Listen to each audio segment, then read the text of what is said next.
Well, hello racing fans, and welcome to our Gallop TV preview show for Thursday the 15th of May. We're at the Vaal Classic track, and I trust that you, the valued racing fan, as well. Alistair Cohen waiting on the line. It is a busy day at the Vaal on this Thursday because there are 10 races on the go, and the first race begins at 11:20. And we should close things off at 16:40. Race number 1 wouldn't form part of the exotics. There will be 2 jackpots. Note the race numbers. It'll be races 5 and 7. Those will be the 2 jackpot races. And as always, the pick 6, the big one, will be in race number 4. It looks competitive, it looks tough, and hopefully Alistair can guide us in the right direction. And before we get things going, let's say a very good day to Alistair Cohen. Ali, how are you doing?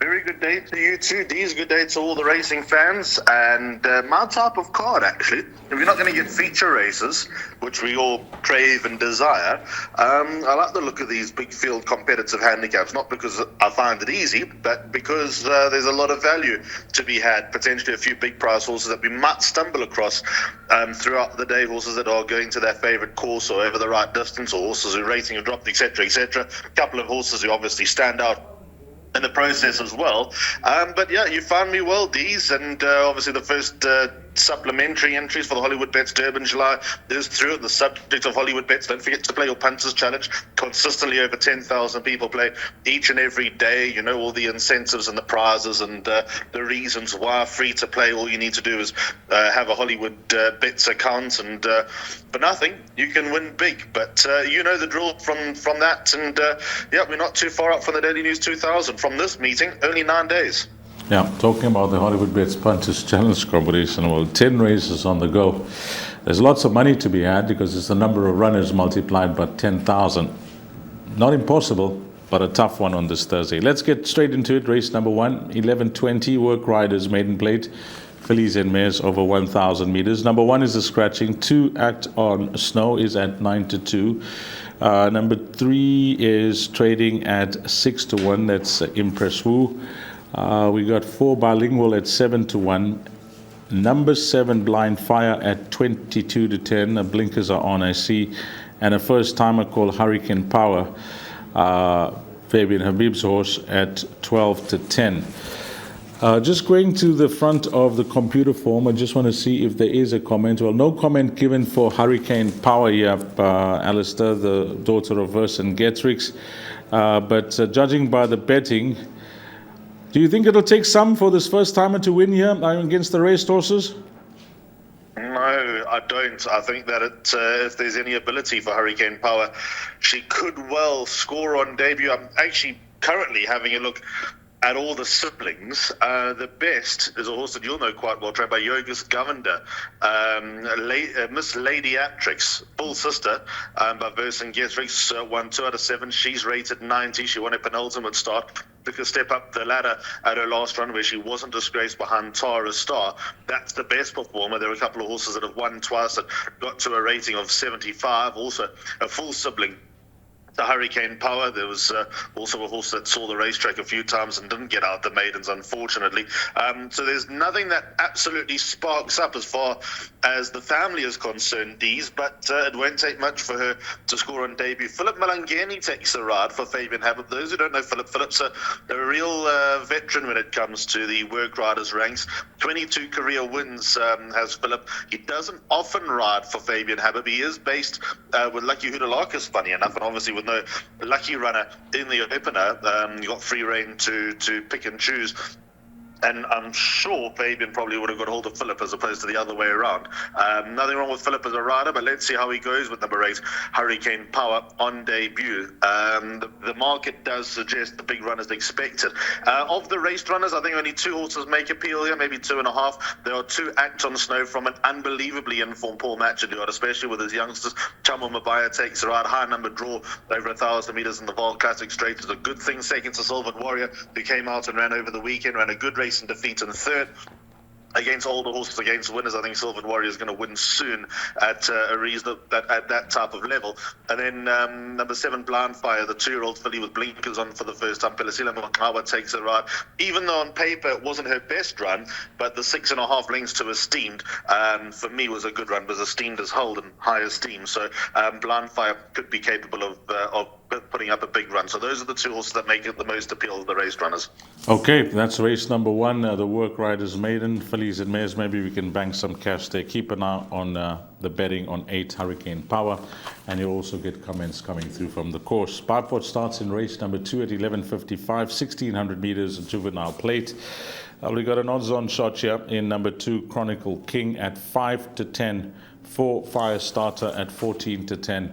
And then you can go double figures the balance. So 5-10, you in agreement to that price, or you think there'll be some action around number 4 Fire Starter come race time?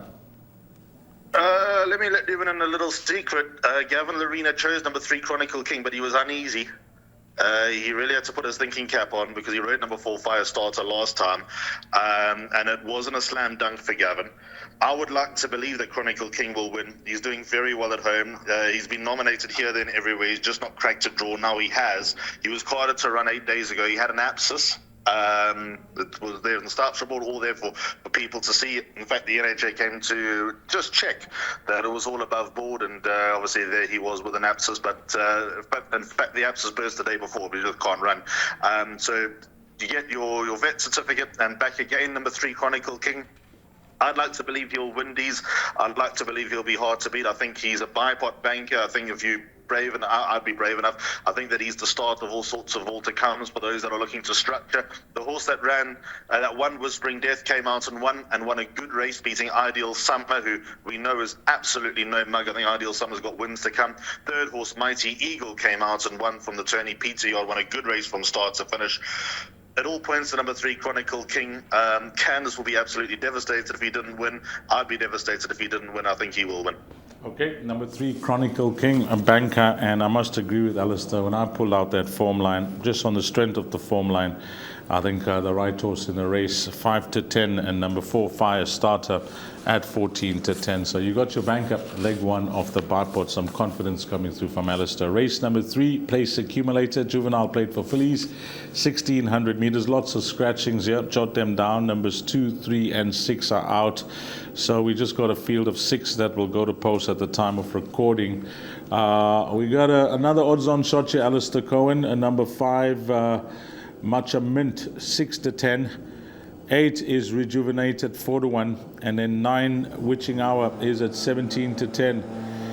Yeah, is it 5 or 9 boxed exactas, or it's a straight line between the two? How are you playing it? I'd go straight line, to be honest. He's far from 9, but they are, for me, the only 2 horses who have winning claims. Matchament number 5 on the card. By the way, the PA is my suggested bet, because it's, even though I do like the look of the card, I think the pick 6 is going to be quite tricky. I think it's going to pay, and I think you have to really extend your budget in the middle of the month. But as far as this race is concerned, I bank a number 5 Matchament in the PA. I bank a one or the other in the bar pot. I think Matchament might just have a little bit more going for her. She came up very tenderly last time out, and Brighton Brazen from start to finish on a fast running track got away. Matchament made up a lot of ground, but made up a lot of ground too late. There's a lot of stamina on the mare's side. Cara Gathers, who's a Maritz-Pantine stalwart. But give me the green light, number 5, Matchman. Craig Zaki takes the ride. She should step up in distance and be very effective. Number 9, Witching Hour. I'd recommend all racing followers just to watch that last run. And I thought Marco van Rensburg rode it absolutely brilliantly. Gavin Lorena takes the ride now for Roy Magna. Marco gave her proper education. She was nowhere in the early stages. She didn't travel. Marco earned his riding fee for 1,450 meters. I've seen jockeys not persevere, but he made sure Witching Hour knew she was in a race. In the last 200 meters, she really took off in the closing stages and didn't look like she'd ever run 4.5 lengths behind on a jet plane. To my mind, she'll step forward significantly, but the third to Jingleberry, less than 2 lengths behind, and the second to Brighton Brazen. I think those are a little bit those two are more pros than 4.5 lengths to Honor Jet Plane, who took a while to win a maiden. But there will be serious improvement, especially up 150 meters from number 9, Witching Hour. But I think right now she's just below the curve of where Matcha Mint is, but she might turn into a very nice filly. Okay, straight line exactas there, 5 to beat 9, and that is the way we begin the place accumulator. But Alistair firmly in the camp of the odds-on shot, number 5, Matcha Mint. Race 4, the big one, the pick 6, 13.05. Alistair mentioned it looks tough, but if you try and minimize your spend, or just take a smaller percentage from what you used to, you could get some cash here. This pick 6 doesn't look easy. Well, it never does, but this one, competitive. Maiden plate, 1,000 meters. Number 1, Jet Karari, is at 6 to 1. Then we go number 4, Summer Winter, at 2 to 1. First timer, and the pick 6 rule will come into place if you are going to not include number 6, Captain Frank, at 5 to 2. 7, Sunset Warrior, at 33 to 10. 8 is a scratching. 8 runners go to post. Yeah, we're going to play the rule maybe for the pick 6, or if we put in the first timer, if you suggest that, then we got every chance of doubling up with a race runner as well.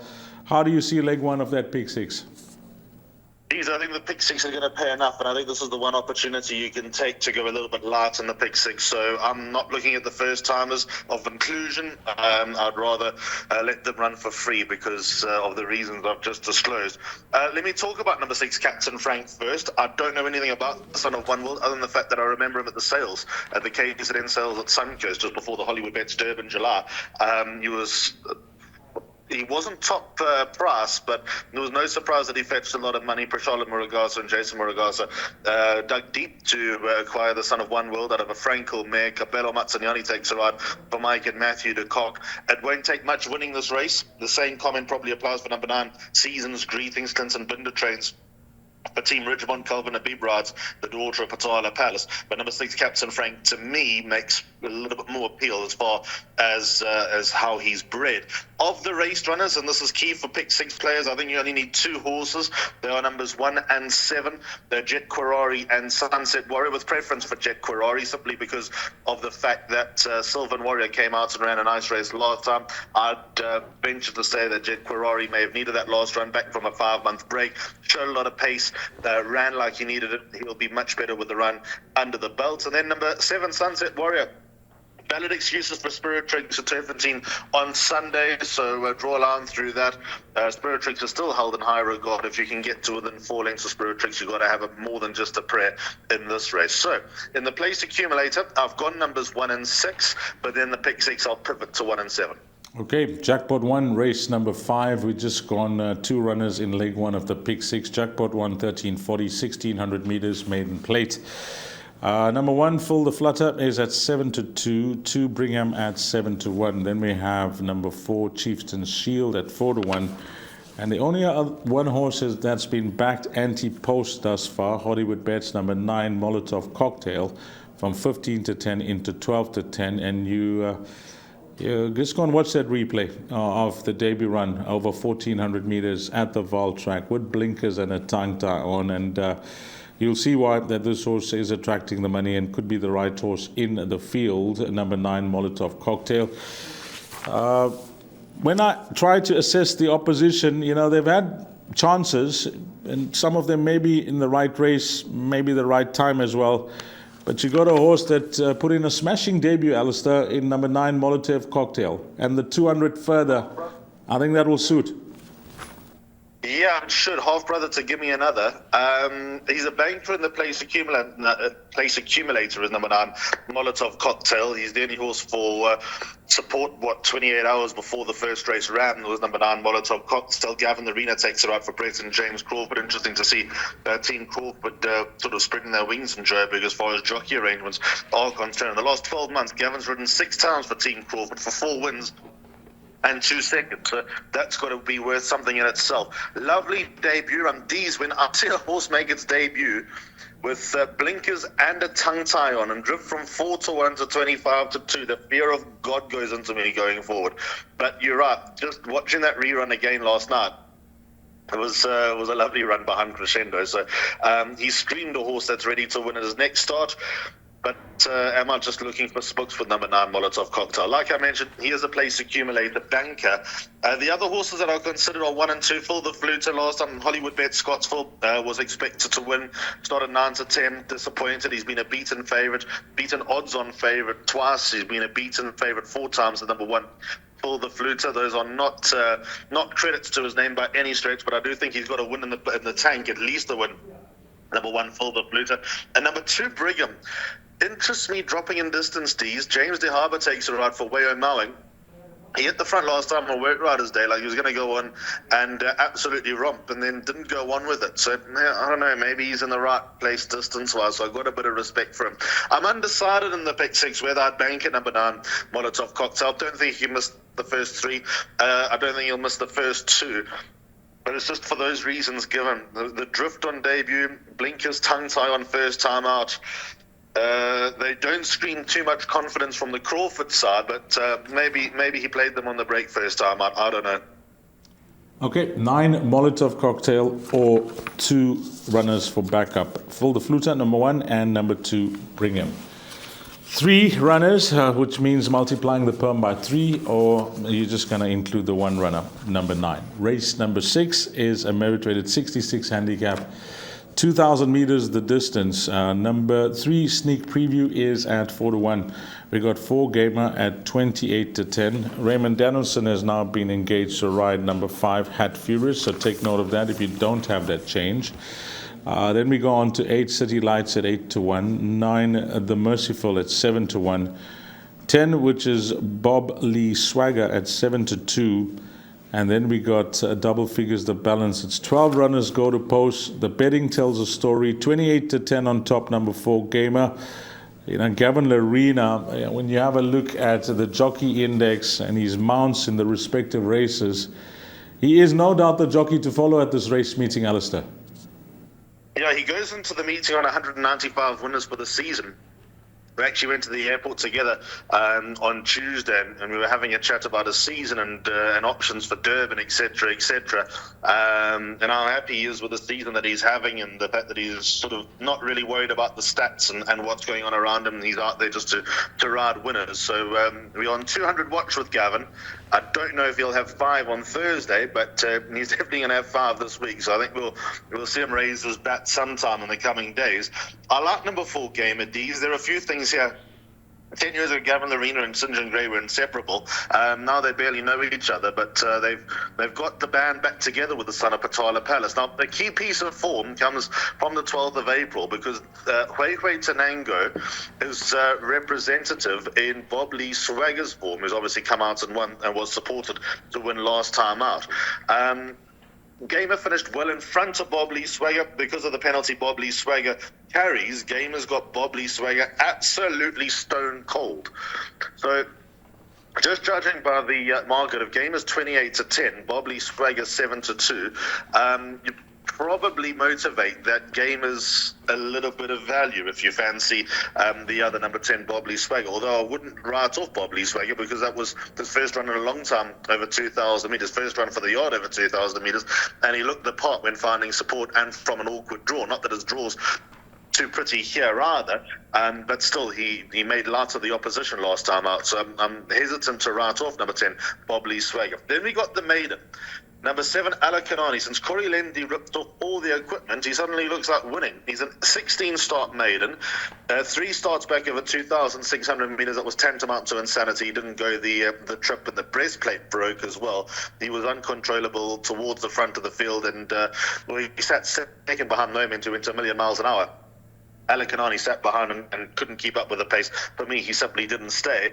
Then Corey Lindsay strips him naked, and all of a sudden he's running races that suggest he might win. He could be shrewdly placed in this handicap. He was stiff at his penultimate start when he ran into a little bit of trouble, and last time he delivered a late challenge on Work Riders Day behind Blurred Vision, and we see that form under the spotlight a race earlier, so I'm not writing off his chances either. I don't know if the race stops there. I honestly believe that those are probably the main protagonists in the race here, D's. Number 1, Blurred Vision, is held by Alakanani at the weights. He's got an extra half a kilo. Alakanani's got 3.5 kilos less, so there's 3 kilos in favour of Alakanani for less than a length. I think that should settle that debate. Maybe number 3, Sneak Preview, also warrants some respect on the back of a rating drop, but she's just lost her way a little bit of late. Trey Zaki's back on board, so maybe that's worth something. So, in summarising, 4, 7, and 10 on my PA numbers. Pick 6, definitely want number 3, Sneak Preview win. After that, if there's anything that catches your eye, I wouldn't run away from it. Looks like a tough race, this, but Alistair's given you 3 numbers to play around in the bar pot and the place accumulated. The pick 6, you're going to have to, just include your fancies along with his, unless you just want to multiply it out by 3 there. Race number 6. Then we're on to the 7th race, and I mentioned there's 2 jackpots on the go. Well, this will be leg 1 of jackpot 2, and it will start at 14.50, 10 to 3, 2,000 meters. It's a fillies and mares 74 handicap. Number 1, Wagram at 22 to 10, 2 Ideal Future at 4 to 1. Then we got number 4, Rosie Lemon for Fani Broncos. That's trading at 7 to 1. 5 is Azaleas for You at 6 to 1. 6 Red Sparrow at 6 to 1. And horse number 7 is trading at 7 to 1. And then this is going to be my place accumulator horse for the day, Alistair. Number 12, Silver Flare for Tyrone Zaki. 52 kgs. I'm going to keep a close eye on Bob Lee Swagger in the previous race. You touched on the collateral form lines at length there in the previous race. If that has to go well, will this horse's chances be enhanced? The filly, number 12? I'm glad you mentioned it, Dees. This is the race that we make money between 3 horses, and she is undoubtedly one of them. Bottom weight, not under sufferance. Back against her own sex. Big improvement last time with blinkers behind Bob Lee Swagger. This is obviously a pretty shallow race. Fillies and mares 74. Bob Lee Swagger runs at an MR 66. But with that said, if we making Bob Lee Swagger a runner just half an hour earlier, then the Silver Flare with 52 kilos and a banging form jockey, a super confident Keratila Kachedi in the irons, there's got to be a strong chance that number 12 Silver Flare's the lurker in the pack. Made up a lot of ground last time. Blinkers seem to have brought her along. There is a lot of form on the 20th of March where Silver Flare finished behind Territoriato, who's got it all to do with the weights from that run, but finished in front of Rosie Lemon, who I'll get to in a moment, and Patches of Grey. Patches of Grey does have the advantage at the weights, but I don't know. Of the Zaki runners, I'm definitely venturing towards number 12 Silver Flare.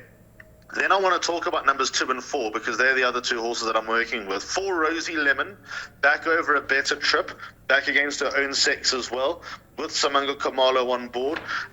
She did not get home last time over 28.50. I still think 2,400 meters probably stretches her as well. This is her happy place.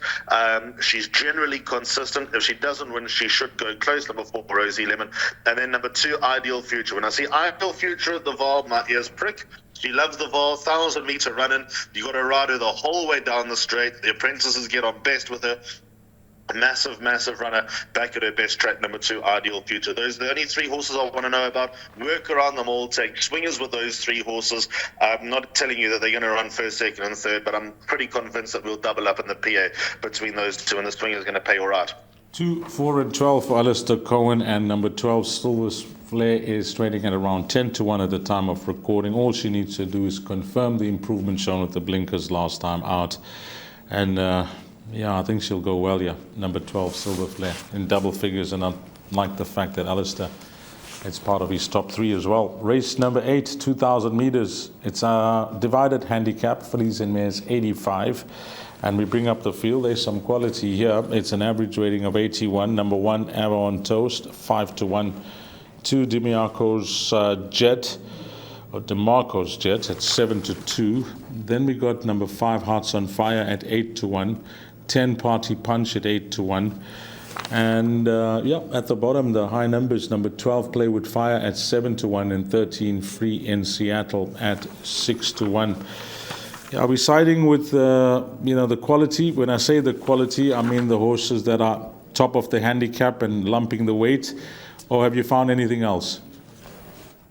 I think the two most reliable in the race, these are the two of top weight, numbers 1 and 2, but I've also got number 12 in the place accumulator, that being Play With Fire, but she is a little bit of a speculative selection. Let's start with the two at the top of the page before we work our way down. DeMarco's Jet being our top choice. Gavin Arena on board for Wai Shong Knowing. Beat Do It With Diamonds last time. Do It With Diamonds has gone on and won again. Third horse LMB's run third. Juliet Tango's run second. So there's a lot of substance to that form line with number 2, DeMarco's Jet. She's won from one over this distance for what it's worth. That was obviously when going from nearly start to finish. Ryan Munga actually rode a shrewd race by taking a position towards the corner of the track, just looping horses when they were going a steady canter, and made his own pace, made his own race, and shrugged them off. So that was refreshing to see, to be fair. Only got a £3 penalty for that third run after a break. Should be her peak run. I think number 2, DeMarco's Jet's probably in a good place to just about go back to back. Number 1, Avo on Toast. Piers Stradham gets the most out of this daughter of Twice Over, who's a half sister to Grade 1 winner Red Saxon, who was also trained by Joey Soma.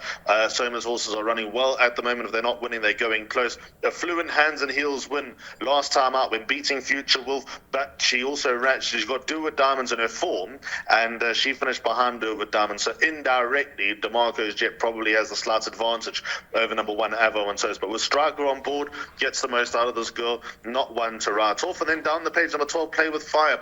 Has a difficult draw to overcome. Valid excuses for a disappointing penultimate start when returning, not striding out. But Fani Broncos got her back on course about 3 weeks later, and she beat Free in Seattle, who she reopposes. If you consider the fact that Free in Seattle must have some sort of each-way claims with the fact that she's so consistent. Play With Fire's got to come into the reckoning yet again. They meet on identical terms to what they did last time out, and Play With Fire beat her by a quarter of a length. So I think Play With Fire might represent some place value if you're not too carried away about her winning chances.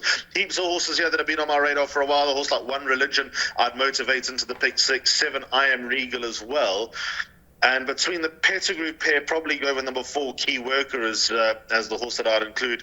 But this is a trappy race. If you look beyond those top 2, you're going to have an almighty headache. I must agree. Avo on Toast and 2, DeMarco's Jet. Once you start looking past them, then it turns out to be an absolute nightmare here. So good luck on what you plan to do in Jackpot 2, which is leg 2, the first leg of the last pick 3. That's race number 8. Race number 9, 16:05. We're now in the business end of the race meeting, the final furlong. 1,500 meters, merit rated 66 handicap. Number 1 After Hours is at 8-1. 2 Calada at 2-1. That man Gavin Larina again. 4 Cotinos. See, there's a jockey change for this horse. Dennis Swatch is on now. That's at 8-1. Horse number 6, Sail the Sky at 5-2. And that is it, Alistair. There are some equipment changes. If you haven't jotted them down, maybe I'll give them to you. Number 8's got blinkers on. 12 has the cheek pieces on. And number 13, Siva Loche, blinkers and tongue tie off there. So those are some equipment changes. Well, in the previous race, you said 1 or 2, or, hope for the best with those 2 runners, and then, possibly play as wide as possible. This is another race where, it's either 2 or 6, or maybe even the field, Alistair. Yeah, this is a field race. There are 2 things that you've just mentioned that annoy me. Or one that you didn't mention, one that annoys me. Perini Palace with blinkers on. I like her with no blinkers, and the blinkers have gone back on. She tore away last time. Look, that's her way. But she absolutely killed the race last time out when she went 1,000,000 miles an hour and stopped dead to run 9 lengths behind Gregarious, who wasn't winning out of turn. And I've got a pro on board in the form of Cabello Mazzaniani, but the blinkers have gone back on. Without blinkers, I would make her a huge runner. And with blinkers, I suppose that she deserves a chance. And there's another horse here. If drawn better, I'd have a bet on number 12, Stroke of Mercy. The run last week was very appealing. With 100 meters left to go, I actually thought he was going to go on and win and run down Sea Shanty, but he just kind of got stuck over those 100 meters. A very strange run-in from the son of Coup de Gras, the Entire. He's going to need a bit of luck from the draw, but if he does, I think he's well teed up to go very close here. Number 12, Stroke of Mercy. So put him right into your play. Then the other horses that I've got in numbers 2 and 4 in the place accumulator, Kalidar would have been entitled to need that last run. Lovely effort behind Sea Shanty, has the benefit of draw one, has the benefit of Gavin Lorena, the son of Horizon, showed no ill effects coming back to the course last time out, so will be a fitter, better horse. I hope the second one's not coming a little bit too soon. That's the only thing that just sort of nags away at me with Kalida. And then number 4, Kotinos, good old Kotinos. I do think that he's best on the inside track, although 2 of his wins have come on the Vaal Classic track. He's an absolute thief as Kotinos. Pierre would have been the perfect man for the job, but Dennis Schwarz now takes over. A rating drop for Kotinos, and one of these days he's going to get it right. But my word, he is a character, the son of Vaal. He's got a bag of tricks. He's capable of. If you go back deep enough, you'll see the horses that he's run to and what he's capable of. But now he's running in such ordinary company, and he's running exactly the same type of races that before Kotinos. Just needs a bit of confidence. Just needs the right ride, and he's going to get it one of these days. Number 4, Kotinos. So he's going to, until he wins, he's going to be in my play for a while, but he's not a horse to trust. So 2, 4, 8 and 12 are my numbers. The horse that I'm most keen on, the horse that's drawn in the mud, number 12, Stroke of Mercy. Well, imagine running in the pick 6 and going into this race. Well, good luck if you are in race number 9 and whatever bets you are closing off here in the 9th race, because it does look tough. 2, 4, 8 and 12 are going to be some numbers that Alistair Cohen has included there in race number 9. How are we closing things off? Race number 10, it is the last pick 3 closing leg. The second jackpot. We close off here race number 10, merit rated 72 handicap, 1,000 meters the distance. Number 1 at 9 to 2. 2 is at 8 to 1. Number 3 at 6 to 1. Horse number 5, Lonely as a Cloud, blinkers on, 6 to 1. 33 to 10. Have a look at Devon Larena and Izzy priced up throughout the afternoon. Here's another one, Sylvian Warrior at 33 to 10, and it's for Paul Peter. It's for Tony Peter, the son of Paul Peter. Number 8 at 5 to 1. 9 is in a fix at 7 to 1, and it's double figures the balance. So, you mentioned that it could be a few winners if things go to plan for Mr. Lorena, who's having a wonderful run. He's close to that 200 as well, as you've alluded to. A horse that's coming out the maidens, and 7 to 10, 8 to 10. Did win very well last time out, Alistair. I see the fixed odds market taking no chances against this type of field, pricing the horse up at 33 to 10. Geez, I'm just crunching the numbers here. If the bookmakers have it right, Gavin Arena's going to ride 5 winners. That'll take him to 200. Sure. Amazing how quickly life comes with you. It's going to be hard for Sylvan Warrior. Act on Snow runs in race 1, and I'm giving her a chance. But that is not a very strong race. Not that this is either, to be fair. We saw the stable companion in similar colours run a good race on Sunday against older opposition as well. Yeah, he's got to have more than just a prayer, number 7, Sylvan Warrior. The penultimate start to Colfoot really makes a lot of appeal, because Colfoot went close at a feature race subsequently, so there's got to be something to work with the son of Quirari, but he takes on these older, hard, knocking, grizzled, well-performed horses. Just to go to Candace's run up, a good run's expected from number 5, Lonely as a Cloud. Aralina's used as a metric as a horse that many people are relying on to run a big race. So you go to the start on the 20th of March, Lonely as a Cloud, who got an awful start, managed to run 3rd when doing things backwards to how he likes to do it. Finished 8 lengths in front of Aralina and comes in here about 2 kilos better off. Then they obviously met on the 17th of April, where Aralina emerged. And Lonely as a Cloud is 2 lengths better off for a 3-length deficit. If Lonely as a Cloud just takes to the blinkers and travels the way that he wants to, he's going to be a big runner, the son of Wada Winter. He is what he is. The 3-year-old, 10 starts, 1 win. This is probably his level. But on the back of a rating drop, do not leave him out of at least your trifectas and quartets and your jackpot 2s. Wherever he is, Aralina ought to be somewhere in and around the action. And then down the page, number 10, Pile of Millions, absolutely trotted up to win last time up, beating Captain Efficient by a length and a quarter. Kiratila Kachedi takes her out. on the back of a £6 penalty, and the way that he won, I'd be very hesitant to be leaving him out of the play, even in a fix on the back of a good last win as well. There's not one that I'd be prepared to let run loose. So 7 Sylvan Warrior, the most interesting horse in the race, but don't leave out 5. If you like 5, 1's got to be in the play, and 9 and 10 as well. Okay, that's how we close things off. Race number 10. Let's get to Alistair Cohen's suggested bet, and as he's been, telling us throughout the show, his chosen bet is the Place Accumulator, which is up on screen. Yep, and a costly firm, but that's the nature of the card. Banker 5 Matchaments in the first 8 by 1 and 6 Jet Quirari and Captain Frank by Banker 9 Molotov Cocktail. And just a reminder of how that pick 6 develops in the first 8, 1 and 7. So we're pivoting away from 6 thanks to the first timer rule.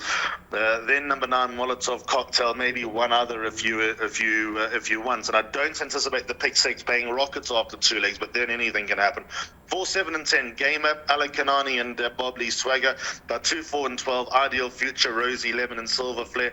Hunters might be prepared to take a chance in race 8. 1, 2 and 12 my numbers, Avo on Toast, DeMarco's Jet and Play with Fire. And then the final leg 2, 4, 8 and 12. This is a race that I think we're going to make a bit of ground. Khalida, Kotinos, Perini Palace and Stroke of Mercy. Busy show, Alistair, with the 10 races carded. Thank you for your effort. Thank you for your time. D's, always a pleasure. We'll catch up again soon. Hey, for Alistair Cohen, for Gallop TV and myself, D's9, and to you, the valued racing fan, there's lots to play for on this Thursday. 10 races on the go, and hopefully it turns out to be one of those days you'll remember for a while to come. Until we meet again, you take care. Salani Gashle.